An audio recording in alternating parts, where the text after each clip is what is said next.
want me to read the whole letter? Well, no. Not okay. Because we know the setup. I have come to the end of my attempts to deal with you in a rational manner. Right. It is with full knowledge of the law that I'm telling you that if you do not make restitution, I will... If you do not attempt to make restitution, I will attempt to kill Ted Turner, and if he is unreachable in his ivory tower, then I only need to kill one CNN employee, and it will be on your hands. Either way, you cannot ignore this letter. If you do nothing, you will eventually be sued by the family of the CNN victim for not taking action to prevent this. If you press charges, I will have my day in court. I do not make idle threats. I believe you know that by now. Let us let a federal court observe the conditions that have led us to this impasse. Well, seems harmless enough. Yeah, that's just a little piece. No, but at the end, what had to happen here was I had to break the law in order to get into court, and at the same time give the reasoning in that letter as to what that letter was about. And that's a pretty strong statement, a pretty strong paragraph. What happened after this? What have you been? You're sentenced now? Are you waiting? No, we're waiting sentencing now. Yeah. Well, yeah, because they see that letter and then you find, and then toot sweet, you're in jail because that was one step over the line. Sweet Jesus. Sure. And so you go and what's the charge? It's what is the official charge? See, what it was a threatening communication across state lines. It was not as a federal right. It was not a question of whether the letter was actually an intent to carry that out. It was just the mere act of sending a threatening communication. Which carries what maximum in jail? Right now, I have no idea. 2 to 3 years. I mean, the news have reported 22 months or 3 years. There's no way to know exactly at this point what that's going to happen. What's going to happen? Sean, in retrospect, do you have any regrets? Hold on. I'm being told to hang up the phone now. All right, tell him 2 minutes. I can't. This is the sergeant. Oh, bye. Hello?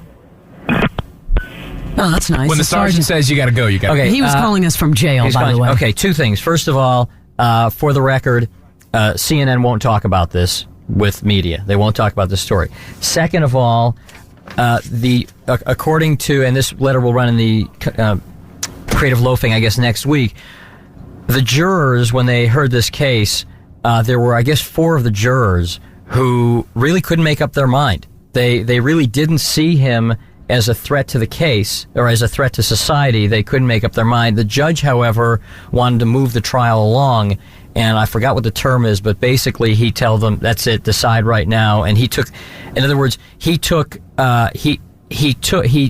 decision, or he took the jury's decision without taking into consideration that they had not made up their minds yet. Those 4 jurors wrote Sean a letter that is going to run in the Creative Loafing, basically saying that they believe that he should not be in jail, that they believe that he definitely made a mistake, and that he should be in jail for what he has done, but that he should not be in jail any longer.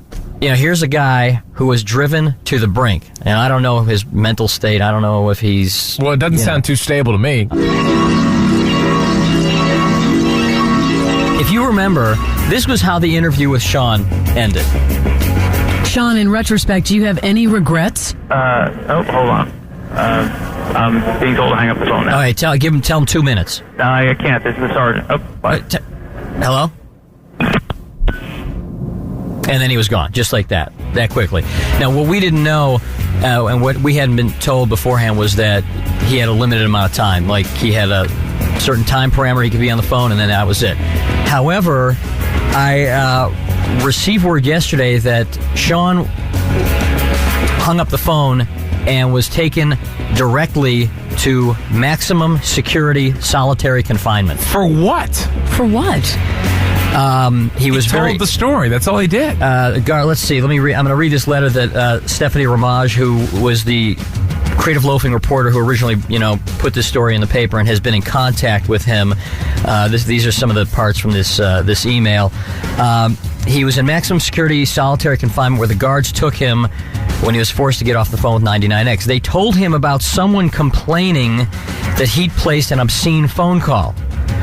Well, the only problem is you can only make collect calls out of jail. It's kind of hard to make a collect obscene phone call, wouldn't you say? Yeah. Hey, I'm going to screw with you. Will you accept this call? Accept a call from a pervert? Yes. Yeah. Ooh. Well, who reported that to who? That's the thing. They told him his phone access would be restricted, and they put him in solitary. So let's see now. Let me jump ahead a little bit. And Stephanie spoke with the U.S. Attorney's Office, Patrick Crosby, and he verified that, in fact, Dix's First Amendment rights were violated there. Now, the U.S. Marshal, Norman Hilton, said that he personally was the guy who ordered the guards to make Sean hang up and put him in solitary confinement. Did he say for what reason? Hilton said, yeah, I'm going to give it to you right here. Hilton said some of the other marshals were listening to the radio interview when they heard Sean and realized that he was one of their federal inmates. Hilton immediately ordered the takedown, which probably wasn't very rough because the guards, according to Sean, are actually polite and professional. Hilton said that he did so because he believed that Sean had orchestrated a three-way call, which is prohibited. He said to accomplish such a call, Sean would have had to call one person, collect, and have that person patch him through to the station. Hilton was informed that was not, in fact, the case, that Sean called 99X directly. He said he didn't realize you could place a collect call to a radio station. Well, okay. Then he sort of bumbled around and said, quote, well, I had to do it for security reasons. We can't have people on the air talking about jail. Well, he didn't say anything bad. No. He said he was treated well, actually. Absolutely.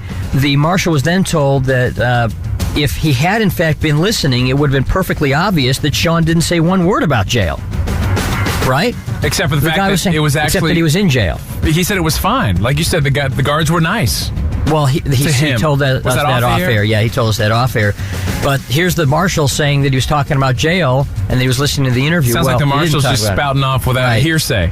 After the marshal was confronted with the obvious that, hey, look, if he was being treated, if he was talking about jail, I mean, he wasn't talking about jail. If you heard the interview, you'd know he wasn't talking about jail. His response was, well, we had to do it because interviews like that have to be approved by the U.S. Attorney's Office, and that one wasn't. So Stephanie called the U.S. Attorney's Office, spoke with U.S. Attorney Todd Alley, who actually is the guy who put Sean Dix in jail in the first place. But even Todd Alley said that, to his knowledge, his office does not have to clear such interviews. So it sounds like he's digging. So he was then marshal. Yeah, he was then referred back to Patrick Crosby, who is with the U.S. Attorney's Office. And the quote from Patrick Crosby, the U.S. Attorney's Office, is, there is no such policy that interferes with or conflicts with any inmate's First Amendment rights to talk to the media or anybody else for that matter. We do have to follow whatever telephone privileges or rules or time restrictions that any individual has. And I don't know if that was part of the problem with what happened, but inmates, of course, are free to communicate within the jail's rules with whomever they want. The marshal himself concurred with me. And, we bring this up because... So what happens to him? Do they get him out of solitary? Well, and I don't know now if he can sue. I don't know if now, because his rights were violated and he is out of solitary. The point is, God forbid any of us should ever be put in jail. And, when you're in jail, you don't know. You have to do what you're told, or you get a can of whoop ass open on you. Or you get put in solitary. They kind of make up the rules as they go along, I guess. Yeah, that's BS. That's what happened yesterday after... He gets screwed. It's nonstop. He is definitely caught up in the system, but that's what happened yesterday after this. Sean, in retrospect, do you have any regrets? Hold on. I'm being told to hang up the phone now. All right, tell him 2 minutes. I can't. This is the sergeant. And then he went to solitary. And there he went to solitary confinement. Ooh. It's Ram season, which means it's time to serve with Ram 1500, Ram 3500, and Ram TRX. Hurry in now for great deals on the trucks that are built to serve. Right now during Ram season, get 10% below MSRP on the purchase of a 2023 Ram 1500 Laramie. Not compatible with lease offers or with any other consumer incentive offers. Contact dealer for details. Take retail delivery by 5/31/23.